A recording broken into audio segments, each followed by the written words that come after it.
Sugar एक silent emergency. हर diabetic patient ये ज़रूर देखे। हर साल रमज़ान में हज़ारों डायबिटिक पेशेंट सिर्फ एक नीयत के साथ रोज़ा रखते हैं कि बहुत सवाब होगा, लेकिन उनमें से कहीं इमरजेंसी वार्ड तक पहुंच जाते हैं और ज़िंदगी और मौत की जंग लड़ रहे होते हैं। कुछ हाइपोग्लाइसेमिया से बेहोश हो जाते हैं, कुछ का शुगर 400 क्रॉस कर जाता है और कुछ को डायबिटिक कीटोएसिडोसिस तक हो जाता है। सवाल ये नहीं है कि रोज़ा रखना चाहिए या नहीं रखना चाहिए, सवाल ये है कि क्या आपका जिस्म रोज़े को हैंडल कर सकता है या नहीं। आज मैं एक्सप्लेन करूँगी रमज़ान में शुगर बॉडी में क्या करती है, कौन लोग सेफ हैं, कौन लोग रिस्क पर हैं और कैसे डायबिटिक पेशेंट स्मार्ट तरीके से रोज़ा रख सकते हैं। ठीक है, रमज़ान में बॉडी में फिजियोलॉजिकल बहुत सारे चेंजेस आते हैं। जब हम 12 to 14 आवर का रोज़ा रखते हैं तो पहले 7 से 8 घंटे में body stored glucose glycogen use करती है, फिर लिवर ग्लाइकोनोजेनेसिस स्टार्ट करता है, प्रोटीन ब्रेकडाउन से ग्लूकोज बनता है। थर्ड पे क्या होता है कि इंसुलिन लेवल नेचुरली कम हो जाता है, ग्लाइकोजन और कॉर्टिसोल बढ़ जाते हैं और नॉर्मली इंसान में ये सिस्टम बैलेंस्ड होता है। लेकिन डायबिटिक पेशेंट में क्या होता है, डायबिटिक पेशेंट में इंसुलिन ऑलरेडी डेफिशिएंट है या रेजिस्टेंट होता है, इसलिए बॉडी का ग्लूकोज कंट्रोल अनस्टेबल हो जाता है।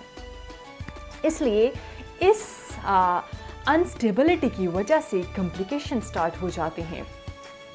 हाइपोग्लाइसेमिया सबसे बड़ा इमीडिएट रिस्क। हाइपोग्लाइसेमिया क्यों होता है?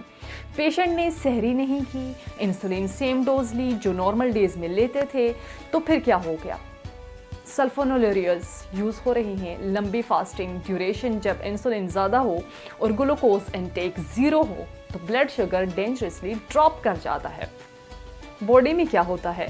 ब्रेन ग्लूकोज डिपेंडेंट ऑर्गन है। जब ग्लूकोज 70 से नीचे आ जाता है तो सिंपैथेटिक सिस्टम एक्टिवेट हो जाता है और एड्रेनालाइन रिलीज होता है।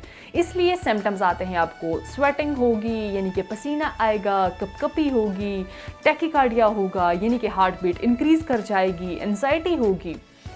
अगर 50 से नीचे चला जाए तो कंफ्यूजन, ड्रोजनेस, सीजर और इनफैक्ट कोमे में भी जा सकते हैं। अगर शुगर 70 से कम है तो रोज़ा तोड़ दें।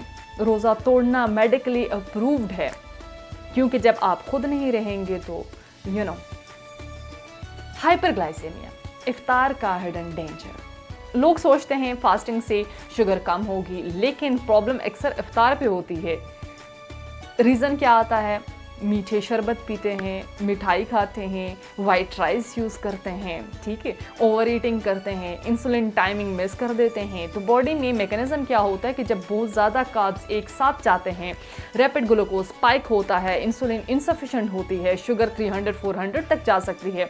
इससे ज़्यादा यूरिन आएगी, प्यास लगेगी, वीकनेस होगी, ब्लड विजन होगा, क्रॉनिक स्पाइक्स किडनी और नर्व्स को डैमेज करते हैं। डायबिटिक कीटोएसिडोसिस लाइफ थ्रेटनिंग, ज़्यादातर टाइप 1 डायबिटिक्स में ये मोस्टली होता है।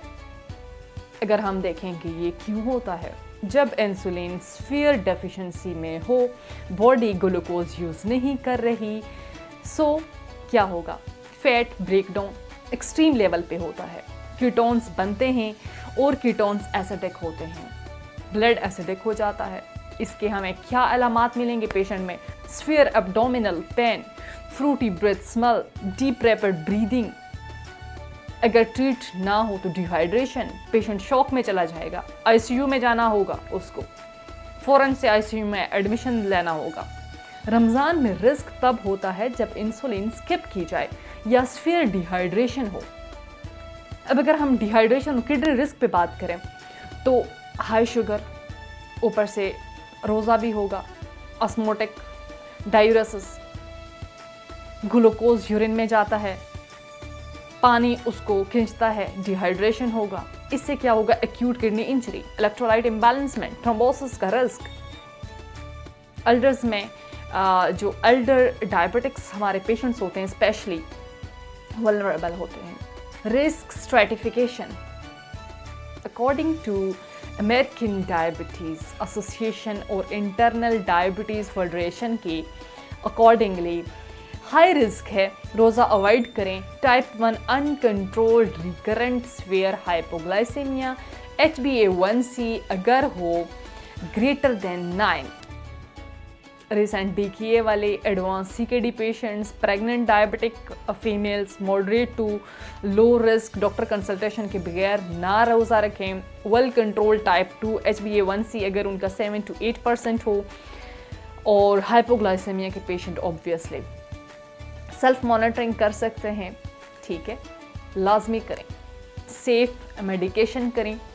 सेल्फ एडजस्टमेंट डेंजरस है। मेटफॉर्मिन आपको अगर डॉक्टर ने रेकमेंड किया है तो वो लें, सहरी में इफ्तार में डिवाइड कर लें। सेफ फास्टिंग फार्मूला है, सहरी स्किप ना करें। कम्प्लेक्स कार्ब्स इफ्तार पर कंट्रोल्ड पोर्शन, मिठाई अवॉइड करें। 2 से 3 लीटर पानी पिएं। हमेशा हर वीडियो में बताती हूँ कि अगर आपकी शुगर 70 बिलो आ जाती है, ठीक है, तो रोज़ा मेडिकली तोड़ना अप्रूव्ड है, ठीक है, या फिर आपकी शुगर 300 से स्पाइक कर जाती है, सीवियर डिजीजनेस हो रही है, वॉमिट हो रही है, कन्फ्यूजन है, ठीक है, कपकपी स्टार्ट हो गई है, टैकिकार्डिया स्टार्ट हो गया है, तो इस्लाम जान बचाने को ही प्रायोरिटी देता है। रमज़ान इबादत का महीना है, लेकिन अल्लाह ताला ने दीन को बहुत ज़्यादा आसान बनाया है, ठीक है, मुश्किल नहीं बनाया। अगर आप डायबिटिक हैं तो जज्बाती ना हों, पहले अपनी सेहत को देख लें। अगर आप होंगे तो फिर रोज़ा भी होगा और फिर सवाब में मिलेगा, ठीक है। तो अपनी सेहत का खास ख्याल रखें। खुदा हाफिज़।